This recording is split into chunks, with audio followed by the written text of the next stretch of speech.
Welcome back दोस्तों। विशिष्ट शिक्षक सक्षमता परीक्षा की कंप्लीट तैयारी के लिए आप हमसे जरूर संपर्क करें। चाहे आप प्राथमिक विद्यालय के सामान्य शिक्षक हो, चाहे उर्दू शिक्षक या माध्यमिक उच्च माध्यमिक विद्यालय के किसी भी विषय के शिक्षक हों, हम सक्षमता परीक्षा का कंप्लीट नोट्स प्रोवाइड करते हैं। हमारे पीडीएफ नोट्स आपके व्हाट्सएप पर और प्रिंटेड बाय पोस्ट आपके द्वारा उपलब्ध कराए गए पते पर भेजे जाते हैं। हमारे नोट्स को प्राप्त करने के लिए संपर्क करें 7631314948 पर। इस नंबर पर आप कॉल भी कर सकते हैं, व्हाट्सएप भी। हम इस सक्षमता परीक्षा की कंप्लीट तैयारी कराते हैं और हमारे नोट्स आपकी सफलता के लिए पर्याप्त हैं। दोस्तों, सक्षमता एग्जाम क्रैश कोर्स के आज के सेशन में हम भाग 1 भाषा विषय से हिंदी भाषा के 7वें मॉक टेस्ट को लेकर के आए हैं। आज हम एक बार फिर पाठ्यक्रम आधारित 22 प्रश्नों को देखेंगे। आइए हम शुरुआत करते हैं आज के सेशन की। हिंदी में शब्दों का लिंग निर्धारण किसके आधार पर होता है? हिंदी में जो शब्दों का जो लिंग निर्धारण होता है वह संज्ञा के आधार पर होता है, क्योंकि संज्ञा एक नाम होता है और हर नाम वाले का एक मेल और दूसरा फीमेल होता है। सही जवाब हो जाएगा ऑप्शन ए। अगला सवाल है, निम्न में भाववाचक संज्ञा कौन सी है? भाववाचक संज्ञा वैसी संज्ञा को कहते हैं जो भाव को बतलाता है, यानी जो संज्ञा ही होता है परंतु किसी न किसी भाव को बतलाता है। जैसे शत्रुता, ये बतलाता है कि इसके बीच का जो भाव है वो दुश्मनी का है, क्योंकि शत्रु से बना है शत्रुता, इसलिए शत्रुता हो जाएगा भाववाचक संज्ञा। अगला सवाल है, उल्लेख का सही संधि विच्छेद कीजिए। उल्लेख का जब आप संधि विच्छेद करेंगे तो उत्जोड़ लेख प्राप्त होगा। अत्याचार का सही संधि विच्छेद करना है। अत्याचार अति जोड़ आचार, अत्याचार होता है। सही जवाब हो जाएगा ऑप्शन डी। अगला सवाल है, सत्याग्रह में प्रयुक्त संधि कौन है? सत्याग्रह में जिस संधि का उपयोग होता है वह है दीर्घ संधि। सत्य जोड़ आग्रह, दीर्घ संधि हुआ। अगला सवाल है, हिंदी पत्रिका कादम्बिनी के संपादक कौन थे? हिंदी की जो प्रमुख पत्रिका है कादम्बिनी, इसके संपादक थे राजेंद्र अवस्थी।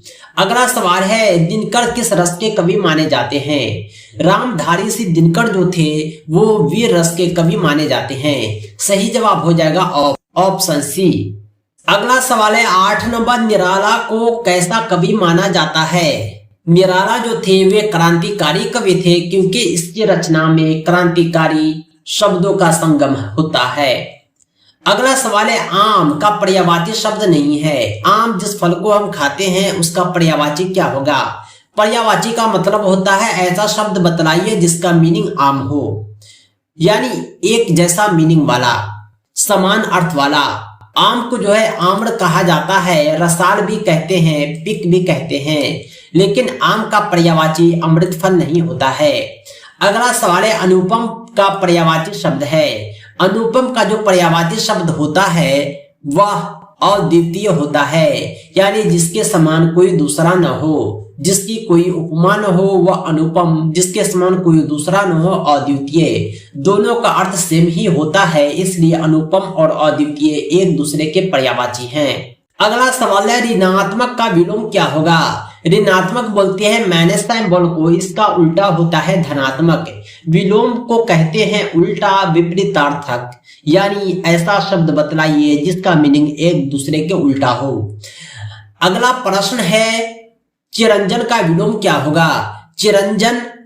चिरंजन का जो शाब्दिक अर्थ होता है उसे अस्थाई कहते हैं, जो हमेशा हमेशा बाकी रहे। इसका उल्टा होता है नश्वर, नष्ट होने वाला, जो पल भर में मिट जाए। यानी चिरंजन और नश्वर एक दूसरे के विलोम है, उल्टे माना रखते हैं। सही उत्तर होगा ऑप्शन सी। नेक्स्ट क्वेश्चन है, शुद्ध वर्तनी का चयन कीजिए। वर्तनी का मतलब होता है लिखावट। यहाँ पर सन्यासी लिखा हुआ है, लेकिन 3 ऑप्शन जो हैं गलत है, चौथा सही है। आपको सही की पहचान करना है।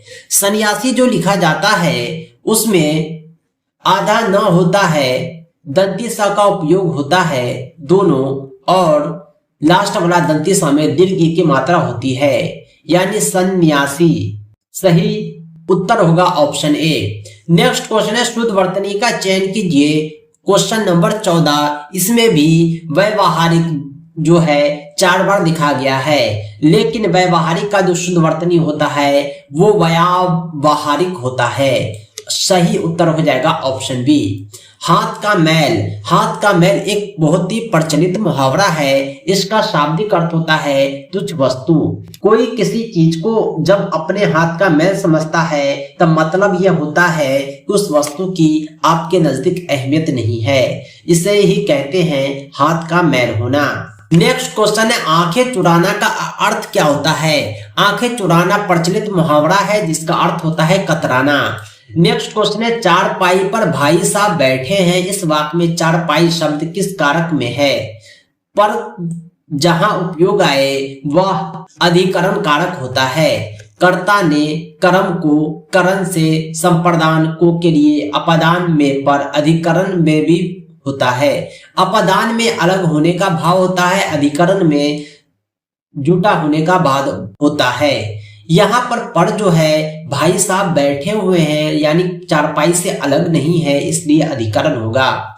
नेक्स्ट क्वेश्चन है 18 नंबर, गमन शब्द को विपरीतार्थक बनाने के लिए आप किस उपसर्ग का प्रयोग करते हैं। गमन का ठीक उल्टा होता है आगमन, यानी आ लगाते हैं तो ये विपरीत मीनिंग देता है, इसलिए हम आ उपसर्ग का प्रयोग करेंगे। उपसर्ग जो होता है शब्द के पहले लगता है। नेक्स्ट क्वेश्चन है 19 नंबर, धुंधला शब्द में प्रयुक्त प्रत्यय है। प्रत्यय उसे कहते हैं जो शब्द के बाद में लगता है और नया शब्द देता है। आप देख पा रहे होंगे ला शब्द जोड़कर हमने धुंध में ला बना दिया, धुंधला हो जाता है, यानी ला जो हो जाएगा यहाँ पर प्रत्यय हो जाएगा जो धुंध शब्द में लगकर नया शब्द धुंधला बनाता है। इसी तरह अगला क्वेश्चन है 20 नंबर, दोष हर्ता में प्रत्यय का चयन कीजिए। बाद में लगने वाला उस हरूफ को पहचानिए, अक्षर को पहचानिए जो दोष को दोष हर्ता बनाया है। आप पाएंगे कि सही उत्तर है हर्ता। नेक्स्ट क्वेश्चन है 21 नंबर, निम्न में कौन सी भाषा देवनागरी लिपि में लिखी जाती है। मराठी भाषा जो होती है वो देवनागरी लिपि में लिखी जाती है। हमारी हिंदी भी देवनागरी लिपि में लिखी जाती है, जबकि गुजराती, उड़िया, सिंधी ये सब देवनागरी में नहीं लिखी जाती है। नेक्स्ट क्वेश्चन है अघोष वर्ण कौन सा है। अघोष वर्ण जो होता है वो दंती सा होता है। तो दोस्तों आज के लिए इतना ही। कंप्लीट तैयारी के लिए विशिष्ट शिक्षक सक्षमता परीक्षा कंप्लीट नोट्स के लिए आप हमसे जरूर संपर्क करें 7631314948 पर। पाठ्यक्रम आधारित संपूर्ण अध्ययन सामग्री के माध्यम से कम समय में आप बेहतर तैयारी कर पाएंगे और अपनी सफलता सुनिश्चित कर पाएंगे और राजकर्मी का सपना आपका पूरा हो पाएगा। दोस्तों इस सक्षमता परीक्षा के नोट्स और अपडेट के लिए आप हमारी वेबसाइट www.teacherahmed.com को भी विजिट करें। साथ ही साथ हमारे एंड्रॉयड ऐप टीचर अहमद को प्ले स्टोर से जरूर डाउनलोड करें। इसका लिंक आपको इस वीडियो के डिस्क्रिप्शन में भी मिल जाएगा। दोस्तों आज के लिए इतना ही। हम मिलते हैं नेक्स्ट वीडियो में एक अमेजिंग टॉपिक के साथ। Thanks for watching. धन्यवाद।